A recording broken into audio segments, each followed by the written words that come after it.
The distress call. The crystalline spires of Zephyria Prime glittered under the light of 3 suns, but their beauty only emphasized the growing despair of its inhabitants. First Science Minister Tella stood before the conclave of elders, her translucent skin pulsing with anxiety as she gestured toward the holographic projection. "The stellar collider has changed trajectory again," she reported, her voice barely steady. "Our calculations were wrong. We have less than 8 planetary cycles before impact." The 13 members of the conclave watched in silence as the simulation played out, a massive interstellar phenomenon, like nothing their civilization had encountered before, spiraling inexorably toward their home system.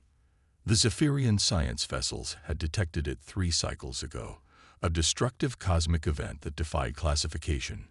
Not quite a black hole, not quite a neutron star collision, but something that warped space-time in ways that spelled doom for their world.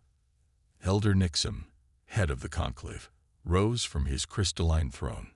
Unlike the others, whose bioluminescent skin flickered with fear, his remained a steady blue. "How many can we evacuate with our current fleet?" he asked. Tella's skin dimmed to near darkness. "Less than 1% of our population." The chamber fell silent. The Zephyrians numbered almost 4 billion across their homeworld and colonies. Their evacuation ships could save only a tiny fraction. "The Galactic Confederation must help us," said Elder Ruan, her voice quivering. "We have been members for over 200 cycles. The treaties are clear about assistance during cosmic catastrophes." Nixum nodded grimly. "We have sent 17 formal requests in the past cycle. Their responses have been—" He paused, searching for the right word. "Inadequate." On the main display, he projected the latest message from the Confederation's Central Authority. "The current situation in the Zephyrian system remains under review. Resource allocation committees are assessing available options. Further communications will follow." "They're abandoning us," said Kivel, the communications minister. "They've already recalled their diplomats and trading vessels from our system. The Confederation has decided we aren't worth saving." No one contradicted him. The Galactic Confederation included over 200 spacefaring species and had existed for millennia. The Zephyrians were among its newer members, having achieved faster-than-light travel only 80 cycles ago. They were still considered primitive by the elder races. "We have one option left," Tella said, stepping forward again. "A direct distress call, broadcast on all frequencies and in all directions, not just to the Confederation, but beyond." Ruan's skin flashed with alarm. "Beyond? You mean into uncharted space, the territories the Confederation has expressly forbidden us to contact?" "Yes," Tella replied firmly. "We need help from anyone willing to give it." "This is dangerous," warned another elder. "The Confederation has strict protocols about contacting unknown species. There are regions they specifically warn against, the high-gravity zones where the Deathworlders dwell." Nixum raised his hand for silence. "Let us be clear about our situation. In 8 cycles, our world dies. The Confederation has shown it will not help us in time. We can save a tiny fraction of our people with our own ships, or," he turned to Tella, "we can try something that might save more." The vote took less than a rotation. When faced with extinction, even the most cautious became willing to take risks. "Prepare the signal," Nixum ordered Kivel. "Make it clear, make it desperate, make it reach as far as possible." 3 rotations later, Tella joined Kivel in the Planetary Communication Center. The enormous transmission array, nearly 2 kilometers wide, had been repurposed from its normal research functions to broadcast a single message. "Is it ready?" she asked. Kivel nodded. "We've encoded basic mathematical sequences to establish intelligence, visual data showing our planet and the approaching phenomenon, and emergency signal patterns that should be universal for any spacefaring race. And the translation matrix, the best we have," Kivel assured her. "Any species with similar technology should understand the core message. Help us. Dying world. 4 billion lives. Please respond." Tella placed her hand on the activation panel. The Conclave has approved maximum power. This will drain our reserves for movements, but the signal will travel farther and faster than anything we've sent before. Some say this is our last hope, Kivil said quietly. Then let us make it count. Tella pressed down, and the entire facility hummed as power surged into the massive array. The signal burst forth, stronger than any communication ever sent from their world. It would reach Confederation's central worlds within hours. But it would also travel where no Zephyrian message had gone before, into the darkness beyond known space. Aboard the Earth Defense Force Monitoring Station Horizon, Specialist Maya Chen was completing her regular shift when an alert flashed on her screen. The Deep Space Signal Array had detected something unusual, a structured transmission from well outside human-controlled space. Maya sat up straight, her fatigue forgotten. Humanity had never encountered alien life, but they had been listening and watching for decades. The United Earth government maintained the largest network of space monitoring stations ever built, constantly scanning for any sign that they weren't alone. Commander Taylor, she called to her superior. I think you need to see this. Commander Aisha Taylor leaned over her station, eyes widening as she saw the pattern analysis. Is that artificial? 100%. Maya confirmed. The mathematical sequences are too precise to be natural. Location approximately 47 light-years out, beyond the Orion Arm. Taylor pulled up the star charts. No known Earth expeditions have gone that far. Her face was serious as she reached for the secure communication line. This goes up the chain immediately. Get me Admiral Reyes.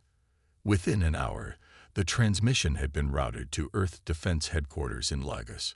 Fleet Admiral Carlos Reyes studied the preliminary analysis with a group of Earth's top scientists and military officials. So we're certain this is a first contact situation? He asked. Dr. Sanjay Kapoor, head of the Tseno Communication Division, nodded. The signal contains clear mathematical sequences that establish intelligence. There are visual data streams that our computers are still decoding, but they appear to show a solar system with multiple stars and a large cosmic disturbance. And you believe it's a distress call. The pattern matches what we would consider universal distress signals, Dr. Kapoor confirmed. Repeated, powerful, with specific modulation that suggests urgency. If I had to translate it into simple terms, it's saying, help us, we are dying. Please respond. Admiral Reyes stood silent for a moment. Humanity had prepared for first contact for generations, building defenses and protocols for any scenario.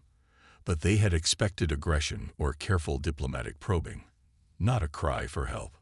Options, he asked the room. General Rodriguez of the Space Force spoke first. Standard protocol is observation only. We don't reveal our position until we know more. That doesn't help them if they're really in danger, countered Dr. Kapoor. Reyes walked to the window overlooking the Lagos spaceport, where Earth's most advanced ships were docked. The massive form of the EDF Resolute, Earth's first true battle carrier, dominated the view. Prep the first response fleet, he decided. 5 ships, full crew, all necessary supplies for a rescue mission. But they go in ready for anything. First contact is never simple, even when it starts with a call for help. Yes, sir, his aide acknowledged, already transmitting the orders. Reyes continued to stare at the ships that would soon journey farther than any human had gone before. Someone out there needs help, he said quietly, and humanity has never turned its back on a cry for help. Within 48 hours, Earth's most advanced warships were preparing for departure, their crews both excited and nervous about being the first humans to meet an alien species. They did not know what waited for them among the distant stars, but they were determined to be ready, whether as saviors or defenders. Captain Ileana Ortega stood on the bridge of the EDF Resolute, watching her crew prepare for what would be the most significant mission in human history. At 45, Ileana had spent most of her life in space, but nothing had prepared her for this moment. First contact. All systems check complete, Captain, reported Commander David Chen, her second in command. "The fleet is ready for jump sequence." Ileana nodded, studying the 4 other warships that would accompany them.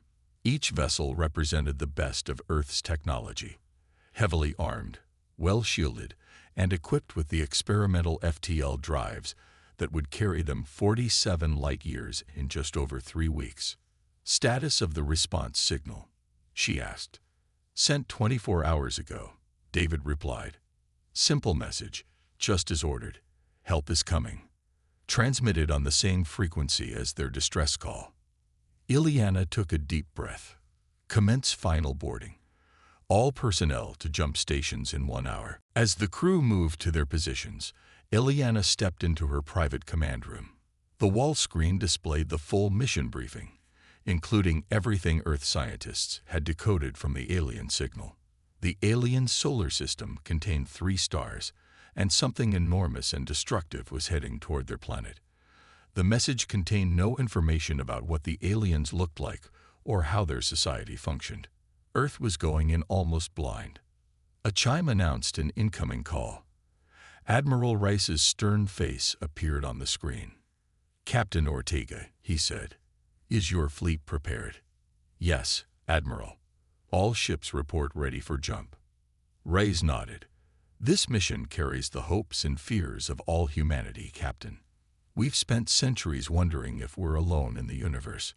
Now we know we're not, and our first act will be to help rather than harm. That matters." "I understand, sir. Your primary mission is humanitarian. Assess the situation and render aid if possible. But remember your secondary mission as well. Protect Earth's interests and gather intelligence." "We won't forget," Ileana assured him. "These aliens, they're facing extinction. Desperate people can be unpredictable, and we know nothing about their capabilities or intentions. The fleet is fully combat-ready, Admiral. But I believe their call was genuine," she added. "As do I," Rice admitted. "Otherwise, I wouldn't be sending our ships. But caution and compassion must work together. You're authorized to help them, but not at the cost of revealing Earth's location until you're certain of their intentions." "Understood, sir." The Admiral's expression softened slightly. "Good luck, Captain. Make us proud." As the call ended, Ileana rejoined her crew on the bridge. The jump countdown had begun. "All ships report ready, Captain," David announced. "FTL drives charged and synchronized." Ileana took her command chair.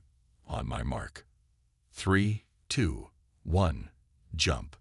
The 5 ships vanished from Earth space in flashes of blue light, leaving behind a planet both hopeful and anxious about what this mission would bring. On the Zephyrian homeworld, the situation was growing worse daily. Small tremors shook the land as the stellar collider's gravity began to affect their planet from afar. The outer moons had already been pulled from their orbits, causing tidal shifts and weather changes.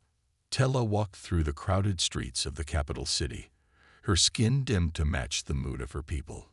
Evacuation centers had been established, but everyone knew the truth. There weren't nearly enough ships to save them all. "First Minister," a voice called. She turned to see Kivel hurrying toward her, his skin pulsing with excitement, the first such display she had seen in weeks. "What is it?" she asked. "We received a response," he said, lowering his voice. "Not from the Confederation, from somewhere else." Tella felt her own skin brighten involuntarily. "Show me." They rushed to the communication center, now crowded with scientists and government officials. Elder Nixon was already there, standing before the main screen. "Is it true?" Tella asked him. Nixon nodded, a response using our own signal pattern as a template. "Simple but clear. Help is coming." "From where? Who sent it?" "Unknown," Kivel said. "The signal originated from beyond Confederation space. We've never received any communications from that region before." One of the elders stepped forward, his skin showing patterns of concern. "This could be dangerous. The Confederation specifically warns against contact with the uncharted regions. There are stories of aggressive species. Stories won't save our people. Nixon replied firmly. The Confederation has all but abandoned us. If someone else is willing to help, we must accept it. When will they arrive? Tela asked. Kivel shook his head. No way to know. The message didn't specify. But they must have faster ships than ours to make such a promise. Another scientist suggested. Or they're closer than we think, someone else countered. Tela studied the star charts, wondering who their mysterious rescuers might be. The Zephyrians had always been told that the Confederation represented all advanced civilizations in their part of the galaxy. If that wasn't true, what else had they been wrong about? As the council debated, a young technician monitoring the long-range sensors suddenly called out, "First Minister, something is happening." All eyes turned to the main display as the technician enhanced the image. In the outer reaches of their system, 5 points of blue light had suddenly appeared. "Ships," Kivel whispered, "but none like I've ever seen." The vessels were angular and dark, nothing like the sleek, crystalline designs of Confederation craft. As the assembled Zephyrians watched, the 5 ships formed a perfect formation and began moving toward the inner system, toward their world. "Our rescuers have arrived," Nixon said, his skin cycling through patterns of hope and apprehension. "May the ancient stars guide us all through what comes next." Impossible solutions. The bridge of the EDF Resolute was silent as the countdown to jump exit reached its final seconds. Captain Ileana Ortega gripped the arms of her command chair, her eyes fixed on the main view screen. "Jump exit in 3, 2, 1, announced the navigation officer. The swirling blue-black of FTL space suddenly tore away, replaced by the stunning view of a triple star system. 2 smaller yellow stars orbited a larger red one, casting an orange glow across the fleet. "Sensors," Ileana ordered, her voice steady despite the historic moment. "All ships report successful exit," Commander David Chen reported. "Systems green across the fleet." Ileana nodded. "Deploy sensor drones. I want full system scans immediately. Find me the cosmic disturbance and the inhabited world." The crew moved with practiced efficiency, despite the significance of the moment. They were the first humans to visit a star system beyond Earth's reach, but there was no time for celebration. A rescue mission awaited them. "Cosmic anomaly located," called out the science officer after several minutes. "Outer system, moving inward. Current trajectory will bring it within critical range of the inner planets in approximately 5.2 weeks. Life signs?" Ileana asked. "4th planet from the central stars," the officer replied. "Heavy population concentration. Initial estimate, 4 billion sentient life forms." Ileana felt a weight settle on her shoulders. 4 billion lives. Their 5 ships could evacuate only a tiny fraction of that number. "Captain," the communications officer interrupted, "we're being scanned. Multiple sensor suites from the 4th planet and orbital platforms." "Let them look," Ileana decided. "Open a channel using the same frequency as their distress call, visual and audio." As the channel opened, Ileana straightened in her chair. Her next words would be humanity's first to another intelligent species. "This is Captain Ileana Ortega of the Earth Defense Force ship Resolute. We received your distress call and have come to offer assistance. Please respond with communication protocols for formal contact." The message was sent. The bridge crew waited, barely breathing. "Incoming response, Captain. Audio only." A voice filled the bridge, strange and melodic, with an odd resonating quality that the translation software struggled to process. "Unknown vessels, this is Elder Nixon of the Zephyrian Conclave. Your presence is unexpected. We sent our distress call to the Galactic Confederation. May I ask who you represent?" Ileana glanced at David, who nodded encouragingly. "We represent Earth and its colonies. We are not familiar with the Galactic Confederation you mentioned. We intercepted your distress signal and came to help." There was a long pause before the reply came. "Earth. This designation is unknown to us. You are not part of the Confederation network." "No," Ileana answered simply. Until we received your signal, we had no confirmed contact with any intelligent species beyond our own. Another pause, longer this time. Ileana could imagine the shock and confusion her words must be causing. Captain Ortega. Nixon finally responded. Your arrival is both mysterious and fortunate. The Confederation worlds have not responded adequately to our crisis. If you truly offer help, we welcome it.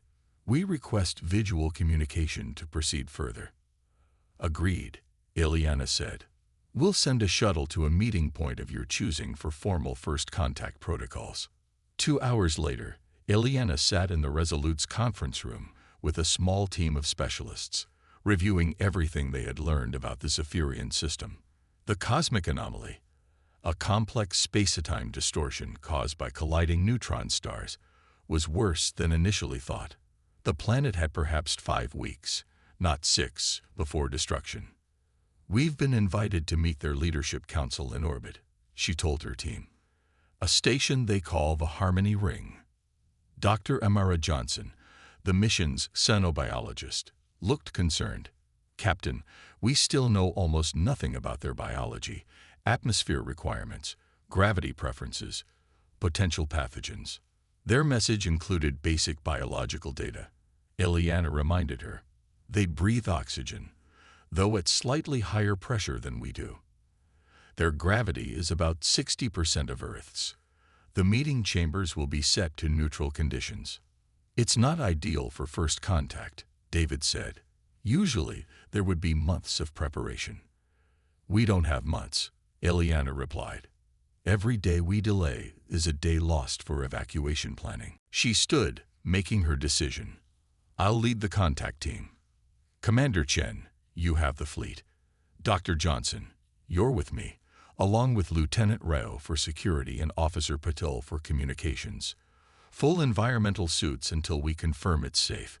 We leave in 30 minutes. On the Zephyrian Harmony Ring, First Science Minister Tella supervised last-minute preparations for the historic meeting. Through the station's windows, she could see the 5 massive ships that had arrived so suddenly in their system. Their design was unlike anything in Confederation records. Angular, utilitarian, and bristling with what appeared to be weapon systems. Are we certain this is wise? Asked Elder Ruan, watching the alien ships with obvious concern. These vessels are clearly military in nature. What choice do we have? Tella replied. The Confederation has all but abandoned us. These strangers, at least, answered our call. Elder Nixon joined them, his skin glowing with a mix of hope and anxiety. The shuttle is approaching. Their captain comes herself to meet us. The 3 Zephyrians watched as a small craft detached from the largest ship and moved toward the station, its movements precise and controlled, showing advanced propulsion technology. What do we know of them? Ruan asked. Very little, Nixon admitted. They call themselves humans from a place called Earth. They claim to have had no prior contact with any alien species. Impossible, Ruan said dismissively. The Confederation has catalogued all advanced civilizations in this spiral arm. Perhaps not, Tella suggested. The Confederation has always been selective about what information they share with newer members like us. The station's alert system chimed. The shuttle has docked, the voice announced. It is time, Nixon said solemnly. Let us meet these humans who have come so far to help us. Ileana led her small team through the airlock into the Zephyrian station. Despite their environmental suits, they moved cautiously, unsure what to expect. The corridor before them was curved and translucent, seeming to glow from within with shifting patterns of light. Remarkable architecture, Dr. Johnson whispered. The entire structure appears to be biomimetic. At the end of the corridor, an aperture spiraled open, revealing a large circular chamber. 3 figures waited inside. Ileana stopped, momentarily speechless. The aliens before her were unlike anything humans had imagined. Tall and slender, they stood nearly 2 meters high with elongated, willowy limbs and crested heads. But most striking was their skin, translucent, and luminescent, pulsing with shifting patterns of blue and green light that seemed to flow beneath the surface. One of the aliens stepped forward. "I am Nixum, elder of the Zephyrian Conclave. With me are First Science Minister Tella and Elder Ruan." As he spoke, the patterns on his skin shifted in rhythm with his words, a visual language accompanying the verbal one. Ileana removed her helmet, her team's sensors having confirmed the air was safe to breathe. "I am Captain Ileana Ortega of Earth. Thank you for meeting with us." For a moment, both groups simply observed each other. The Zephyrians seemed as fascinated by the humans as the humans were by them.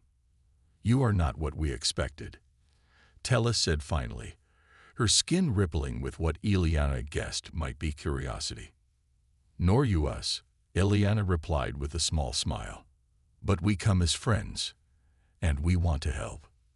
Nixum gestured to a circular table in the center of the room. "Then let us discuss how you might do so, Captain. Our time grows short." As they moved toward the table, Ileana noticed the Zephyrians watching their movements with increasing interest. Elder Ruan, in particular, seemed disturbed by something. "Is everything all right?" she asked.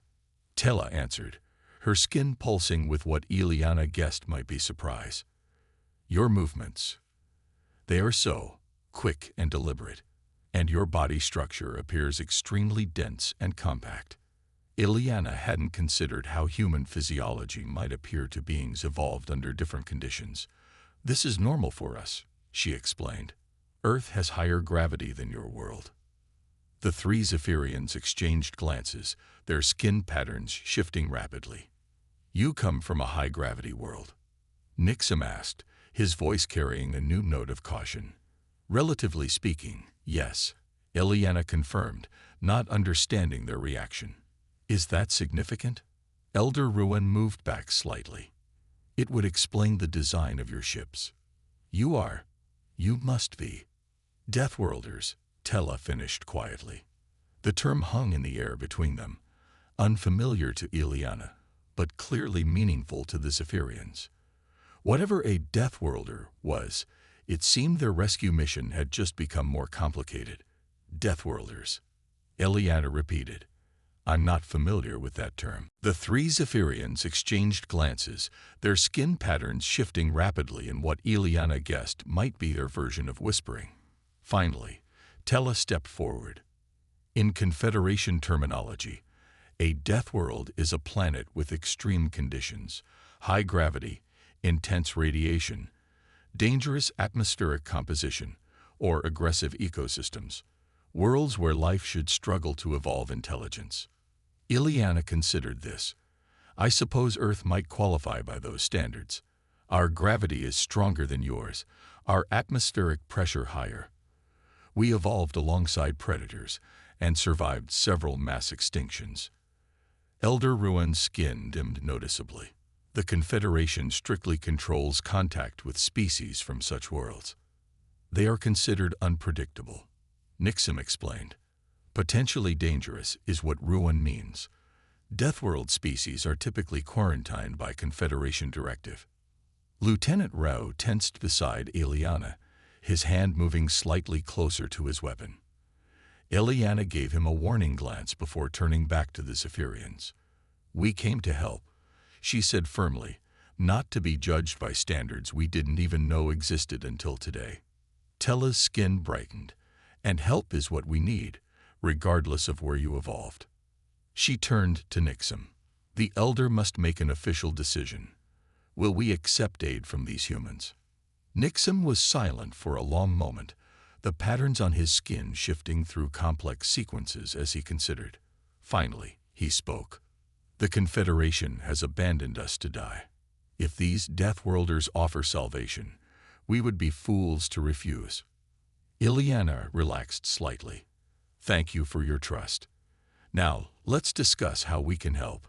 They gathered around the meeting table, where holographic displays showed the Zephyrian homeworld and the approaching cosmic anomaly.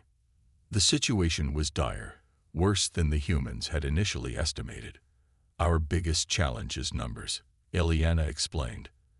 Your population is too large for us to evacuate more than a fraction with our ships. She hesitated, then asked, "What evacuation plans have you already made?"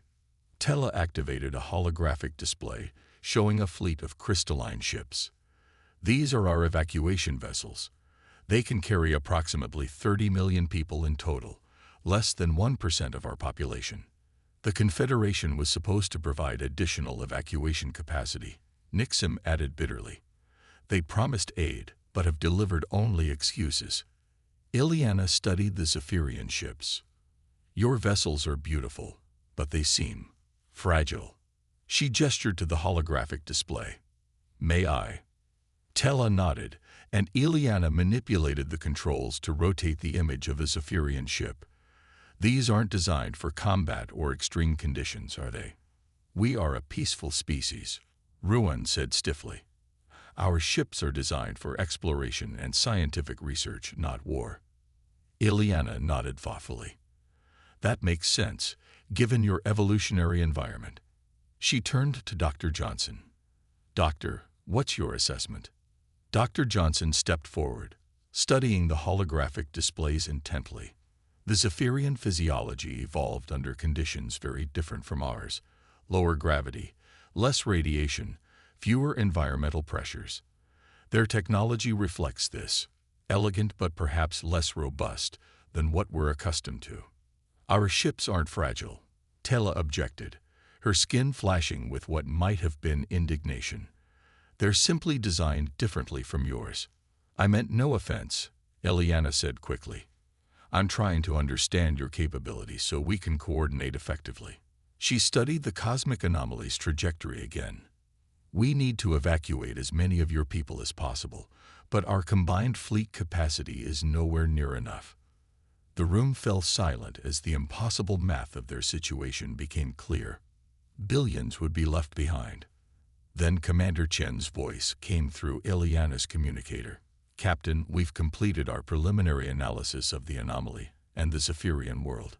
Chief Engineer Matsuda has a proposal, requesting permission to join your meeting." "Granted," Ileana replied, curious about what her engineering team had come up with so quickly. Minutes later, Chief Engineer Hideo Matsuda entered the chamber, carrying a portable holographic projector. The Zephyrians watched him with interest. "Captain, ministers," Matsuda nodded respectfully. "I've been analyzing the data from our sensor drones, and I believe there may be an alternative to evacuation." He activated his projector, displaying a complex schematic. "The approaching anomaly is a space-time distortion, not a simple gravitational threat. Its effects are predictable and potentially deflectable."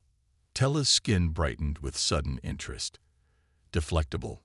"Our scientists determined that was impossible. The energy requirements would be enormous," Matsuda finished for her.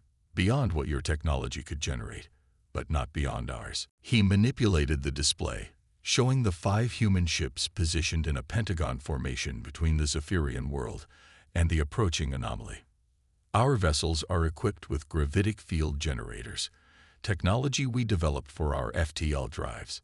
If we position our ships correctly and synchronize our generators, we can create a deflection field that would alter the anomaly's trajectory by approximately 2.7 degrees.